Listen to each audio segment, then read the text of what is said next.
Fake and enter.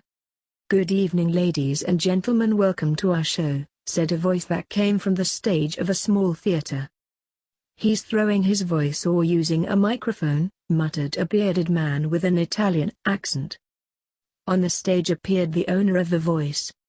He is using a trapdoor, the Italian muttered. I am Blake Fire, said the clean-shaved Australian magician.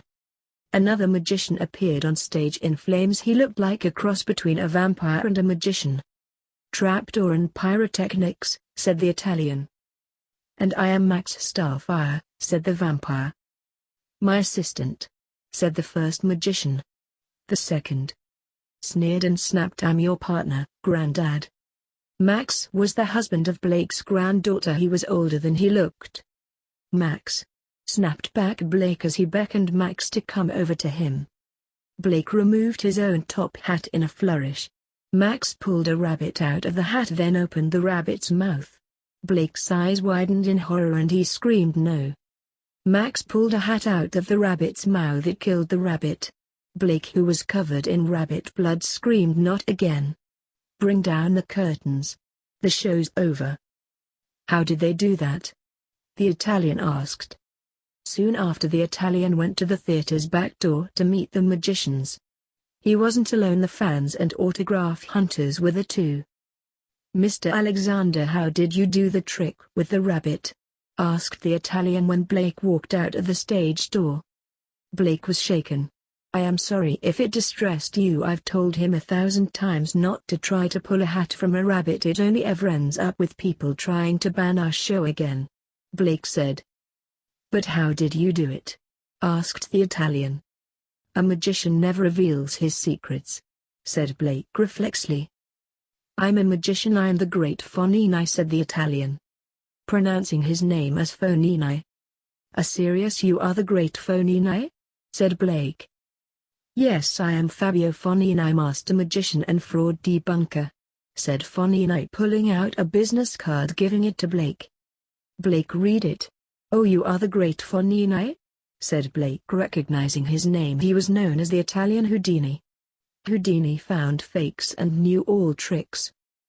Tell me how you did the trick, Fognini said. It was just magic, said Blake offhandedly.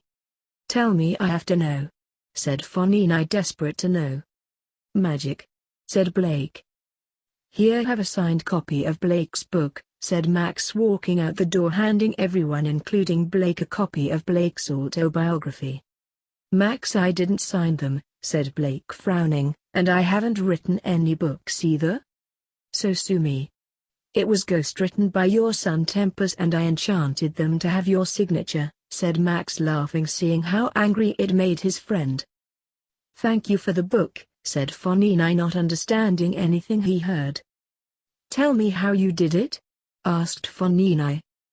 It wasn't me, said Blake, being led off by Max. As anyone would who was curious about something. Fognini read Blake's book. In it, he read that Blake devised his magic act in his office in his backyard. Fognini knew there was no way to get Blake to tell him how the trick was done, so he thought he'd break into the office and find his papers where he worked out the act and he could read them. Fognini followed Blake home and snuck into the backyard of the home Blake and his wife shared. It was the most ethereal place that Fognini ever saw, and it was larger than it seemed. It made him want to move on and onto the small castle. In the back of it he found an old wooden door and he entered the door cautiously, making sure he was not seen. He found a large dingy Gothic office complex with many doors and tables with papers, quills sitting in bottles of black ink. Fognini knew he shouldn't be there, yet he knew he had to know the place's purpose and why Blake had a large office complex in his backyard. He wandered around the building for a while till he heard a voice calling for help in a closed room. He thought it was a joke because it sounded like they were stuck in a dark room they could not leave. It was too cheesy. He thought the magician had caught him. Fognini opened the door and fainted, and when he came around a ghost was asking him if he was all right. Fognini turned whiter than the ghost. The Italian ran down the corridor being followed by the ghost asking him why he was running. He ran for what seemed ages and ran into the oddest thing which did not seem out of place. It was a man of flesh and bone. The man fell over. The momentum of Fognini's running was so strong. "Who are you?" asked the man standing up. "He is the great Fognini," a voice behind him said. It was not the ghost. Fognini turned to face the voice's owner to see something worse than a ghost. It was a grim reaper. "Oh my God. I am sorry I broke in and I set the ghost free," said the whimpering Italian crawling on the floor. The ghost started insulting him. The reaper turned abruptly to the ghost. "Settle down, Freddy, he's scared," said the reaper. "Why is he here?" the man asked. "I think he wants to know how Max pulled a hat out of a rabbit. He thought it was part of the act," said the reaper. "Oh no, did he try that again?" said the man. "Yes, necromancer, he did," said the reaper to his son. Fognini put two and two together and realized the man was the noted serial killer known as the necromancer. He was in more danger. He didn't know who was worse, the ghost, the reaper, or the serial killer. He crawled to an open door to escape. A bony hand clasped his wrist and dragged him to his feet. "And may I ask what is this?" the hand's owner said, shaking Fognini's wrist. "Let him go, Dante, he's just a scared fan of Dad's magic show," said the necromancer. "What is he doing in the afterlife? He's not dead," said Dante, releasing Fognini's wrist.